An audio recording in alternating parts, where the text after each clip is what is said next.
Voltamos aqui a falar sobre os Estados Unidos. Vamos ao vivo, então, até lá com a Priscila Yazbek. Há poucos meses da eleição de meio de mandato, integrantes do Partido Republicano divergem sobre a guerra no Irã. Enquanto alguns estão impacientes com a estratégia do governo Trump, outros apostam que os eleitores vão aguentar a pressão econômica. Priscila Yazbek, mas as avaliações de popularidade de Trump não andam boas não, hein? Como é que está essa questão aí da eleição?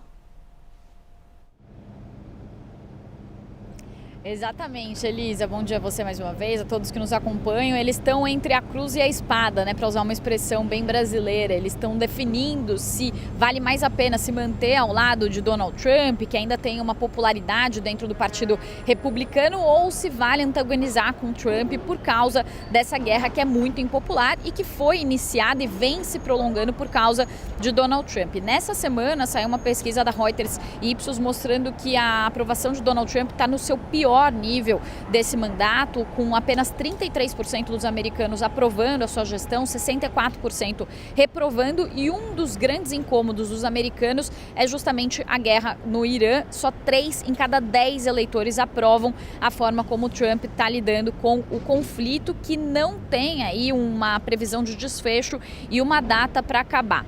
Como que está a situação dos republicanos hoje no Congresso? Na Câmara dos Representantes há 218 cadeiras dos republicanos, 212 dos democratas, 4 vagas e o independente. Então ali tem uma ligeira maioria dos republicanos. No Senado, um pouco mais confortável, 53 republicanos, 45 democratas e 2 independentes que votam com os democratas. Por que eu estou citando essa divisão do Congresso? Porque uma das razões para alguns republicanos estarem ficando impacientes, estarem começando a fazer críticas a Donald Trump é justamente a eleição de meio de mandato que vai acontecer em novembro. E aí, Elisa, entre aqueles que defendem Donald Trump, eles falam que os republicanos e que os Estados Unidos devem acabar com isso agora em prol da segurança e que os democratas simplesmente querem desistir desse conflito. O próprio presidente da Câmara, Mike Johnson, que é um forte aliado de Donald Trump, falou que o conflito do Irã tem sim sido a causa do aumento dos preços, que ele tem se prolongado, mas que os preços vão voltar ao normal, tentando trazer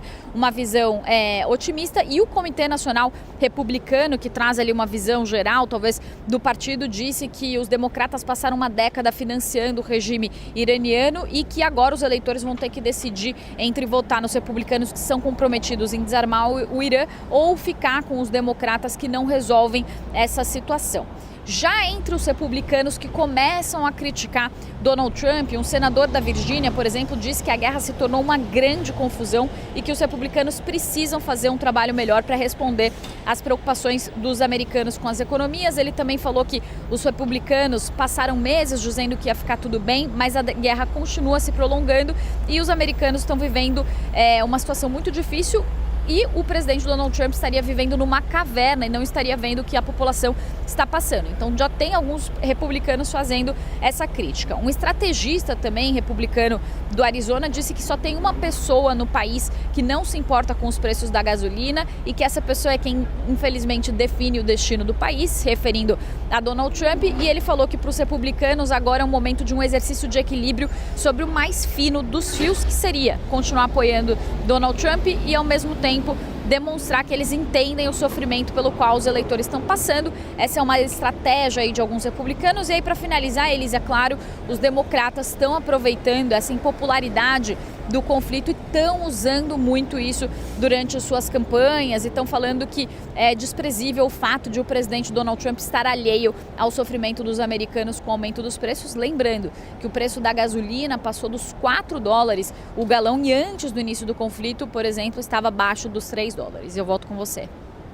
Muito obrigada. Priscila Yazbek conversando com a gente ao vivo dos Estados Unidos.